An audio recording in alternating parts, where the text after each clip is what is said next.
os ouvintes, a todos os internautas que nos acompanham pelas redes sociais. Lembrar de seguir, de se inscrever nas nossas redes sociais, Dr. Belísio Geriatra, que todos os nossos vídeos estarão disponíveis em breve, esse de hoje inclusive. Então, uma boa tarde a todos, uma satisfação imensa participar desse quadro Envelhecer com Saúde. Doutor Belis Neto, aproveitando, recentemente voltou a discussão no tratamento dos idosos, a manutenção dos exercícios físicos, da atividade física, se moderada ou a depender do paciente, podendo ser ajustada pelo seu médico. E uma das preocupações é a perda de massa muscular. Primeiro, o que é essa perda e quando é que a gente já começa a identificá-la? Bom, Alexandre, quando a gente envelhece, há uma tendência a as nossas fibras musculares, principalmente aquelas fibras musculares de potência, elas diminuírem de quantidade e de tamanho, né? Ou seja, a gente perde massa muscular, a gente perde carne, a gente perde músculo. Isso até um certo ponto é do envelhecimento. Então a gente pode fazer com que tenhamos uma saúde muscular com mais, eu diria assim, com menos perda de massa muscular. Então, músculo no idoso é vida. Músculo é como se fosse um coração, como se fosse um cérebro, é como se fosse um rim. É um órgão fundamental para o idoso, né?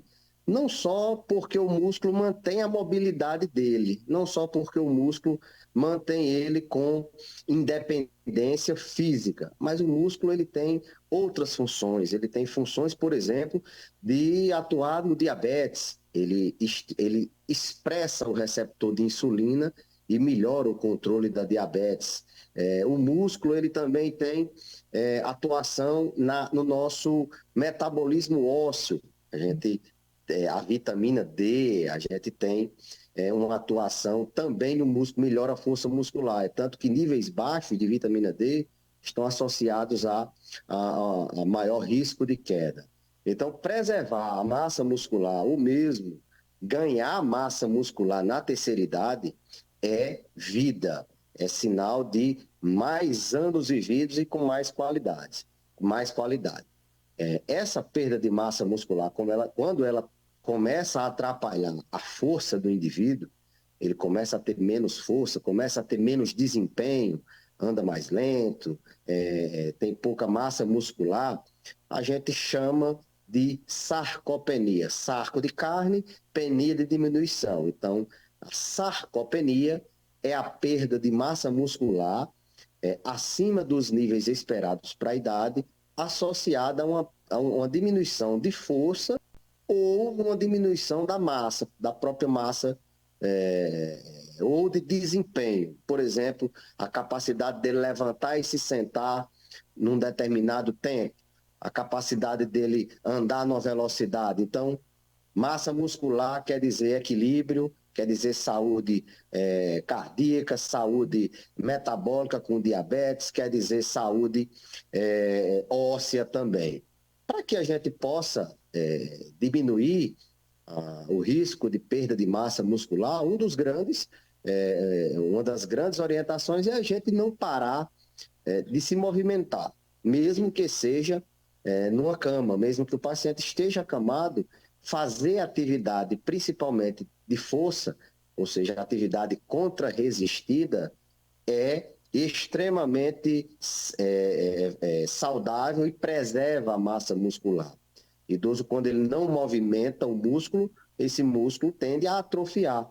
É como qualquer órgão, é como um carro. Se você não movimenta esse carro, ele enferruja, a bateria se acaba, ele fica com dificuldade de se movimentar, de ligar, de tudo isso. Então, movimentar-se, mesmo que sejam idosos com limitação. Podem ser movimentos simples de dar uma volta, tomando um banho de sol, de levantar as pernas, de levantar e se sentar.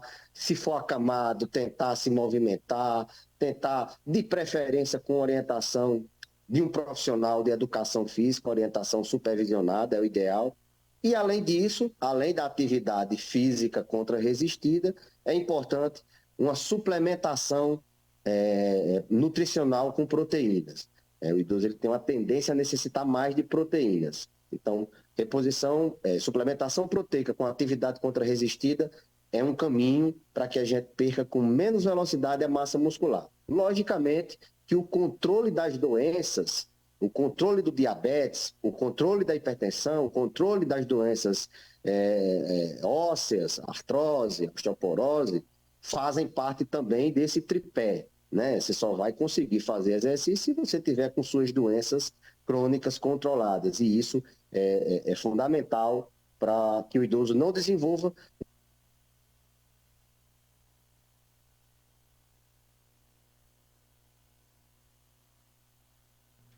Algumas atletas mais jovens, eles se utilizam de produtos, claro, lícitos, como creatina, os wheys, para manutenção da sua atividade física. É, para o idoso, é possível que ele utilize esse mesmo produto ou ele deve fazer esse uso acompanhado pelo seu médico? É importante que o médico ele possa receitar e avaliar o impacto desses produtos durante a utilização na atividade física? Pronto. Não existe receita de bolo, né? O que a gente tem que fazer é individualizar. Tem paciente que não tem a sarcopenia, ele já tem uma força, uma quantidade de músculo, uma ingestão proteica, uma saúde boa. Mas tem paciente que tem uma perda de massa muscular que está atrapalhando o dia a dia dele. Então, isso tem que ter intervenção. E as intervenções são individualizadas, logicamente, que os idosos são diferentes uns dos outros. Embora tenham idades parecidas ou iguais, um idoso acamado com a mesma idade pode ter a mesma idade de um idoso maratonista, eu sempre digo isso. Então teria que se individualizar. O primeiro passo é saber que idoso é esse. É um idoso robusto? É um idoso independente? É um idoso quase frágil, com risco de entrar num centro de flagelação? É um idoso que está começando agora a perder a força? É um idoso que esteve internado? É um acamado? Qual o perfil? Aí, após isso, estimar a massa dele, seja através de métodos como a medida da força de preensão, um aparelho chamado dinamômetro, que é isso aqui, que vocês podem ver. A gente pode estimar essa massa muscular através desse dinamômetro, através de medidas como circunferência de panturrilha, através de exames complementares, como, por exemplo, a bioimpedância, como, por exemplo, a densitometria de corpo todo, ela avalia a massa muscular, uma ressonância, se for o caso.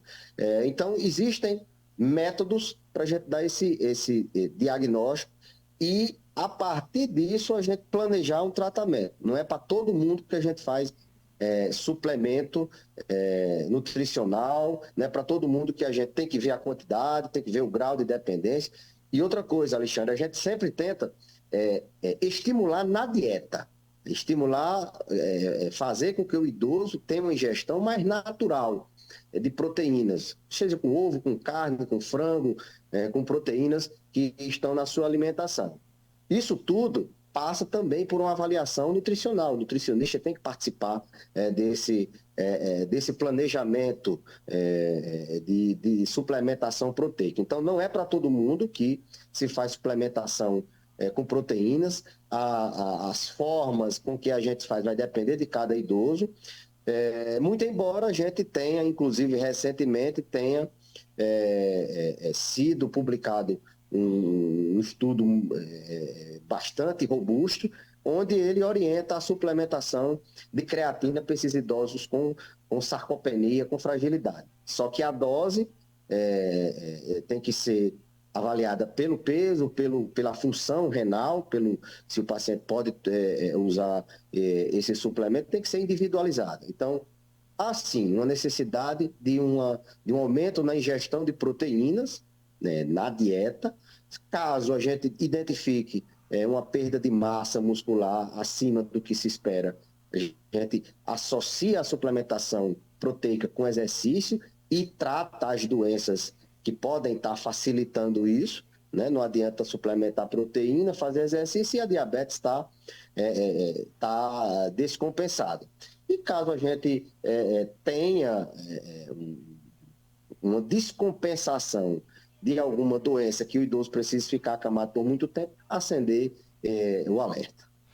Doutor Belísio, e na hipótese de um idoso que, por algum motivo, está sedentário, e diz, estou ouvindo aqui, doutor Belísio, estou pensando em começar a fazer alguma atividade física.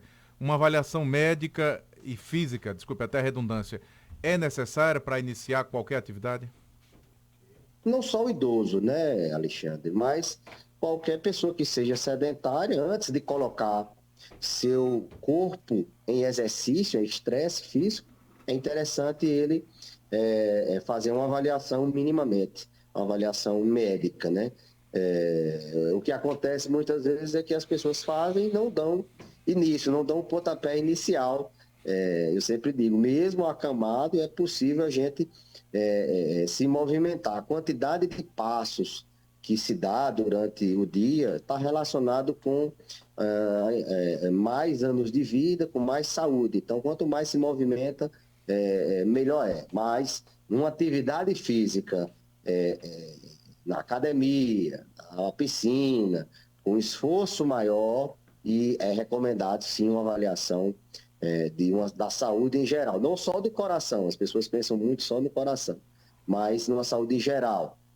O paciente não pode, o paciente tem uma labirintite, por exemplo, ele não pode fazer algumas atividades físicas, ele tiver alguma doença osteoarticular, tem algumas atividades que são mais indicadas, outras menos indicadas. Então, uma avaliação geral, global, um check-up, é interessante sim antes de qualquer tomada de decisão nesse sentido.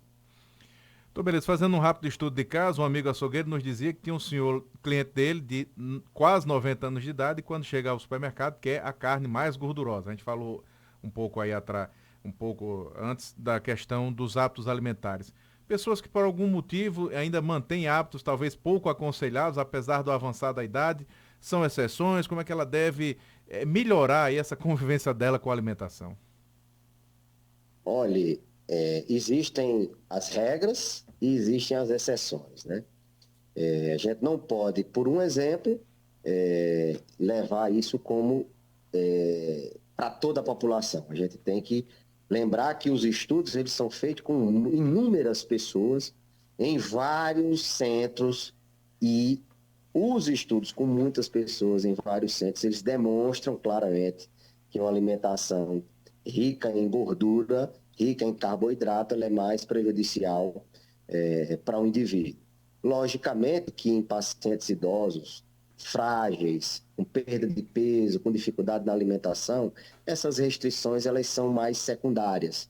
A gente está preocupado muito mais em alimentar, mas alimentar de uma forma saudável. Não podemos pegar um caso que é a exceção e levar, não, agora todo mundo, fulano come e vive bem, eu vou, não. A maioria das pessoas que fazem esse tipo de hábito, que tem esse tipo de hábito não saudável, elas têm um risco muito maior de ter doenças no coração, no cérebro, na própria memória e em geral.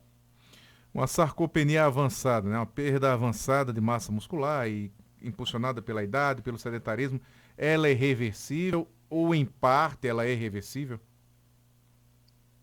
A gente tem graus de sarcopenia.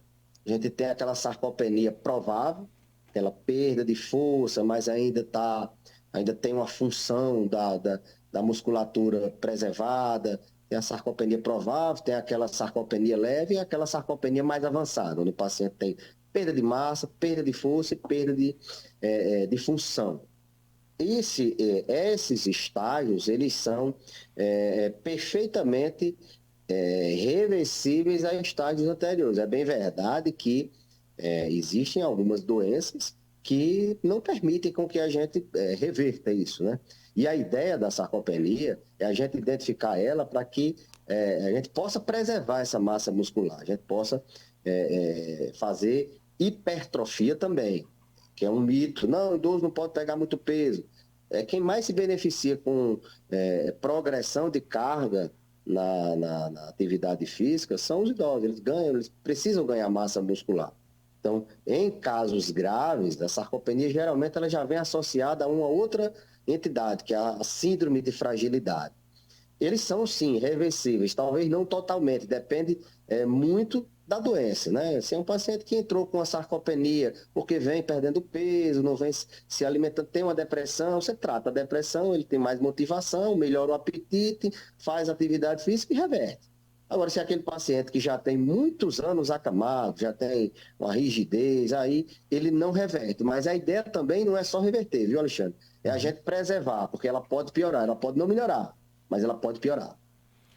E há uma, considerando o que nós dissemos aqui, o idoso acamado, por exemplo, que já há alguns anos não faz mais nenhum tipo de atividade física, já depende de familiares ou de cuidadores para as suas atividades físicas, a tendência de pior, a gente pode falar em questões de tempo, ou isso tudo também é relativo? Não, estima-se que um idoso, quando ele interna, ele perde em torno de 1% de massa muscular ao dia, 1 a Sim. 2%. Uhum. Ou seja, se ele passar um mês internado, ele pode perder 30% da massa muscular dele ou até mais. Tem alguns estudos que mostram mais. Então, ele sai com metade da massa muscular por um período de internação, se ele não se movimentar. Exemplos são pacientes internados sem mobilidade, sem movimentar os músculos. Então, estima-se que, a depender do grau de mobilidade dele, ele possa entrar num curto período de tempo num grau de perda muscular. E isso vale não só para os idosos magrinhos. Existe a obesidade sarcopênica, aquele paciente que tem muita gordura, é pesado, é idoso, mas não tem músculo. Ele sofre as mesmas consequências de um magrinho também, de um idoso mais